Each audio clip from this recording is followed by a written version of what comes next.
V rámci pracovnej cesty navštívila poslankyňa Národnej rady Slovenskej republiky Viera Tomanová 7. marca 2012 mesto Sereď. V zasadacej miestnosti Mestského úradu sa zišla s 50 obyvateľov. U prítomných rezonovala téma protipovodňových opatrení.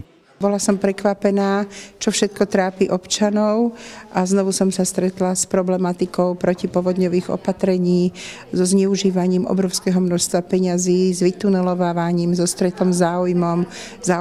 Je mi to veľmi ľúto, ale pôsobia tu ľudia, ktorí sú odborníci pre danú oblasť a ktorí skutočne zmapovali v 190 obciach, ako sú tieto protipovodňové opatrenia, akým spôsobom boli realizované v mnohých prípadoch zneužitý celý rad zákonov, prispôsobovanie sa verejnému obstarávaniu, len aby sa chytila jednoduchšia forma, alebo hovoriť o tom, že za jednu noc sa vyhodnotilo 800 projektov a súčasne sa nahádzali do ITMS, čo prakticky nie je možné fyzicky zvládnuť.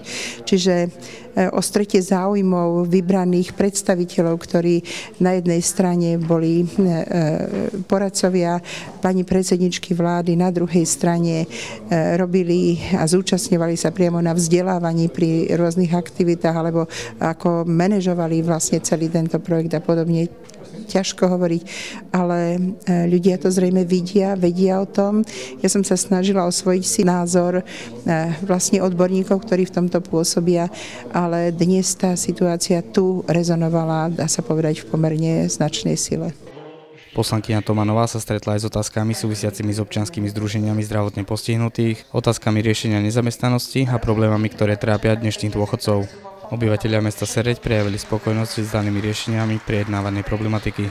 Bolo to dobré, bolo to profesionálne od nej a som prakticky s jej vyjadreniami spokojný.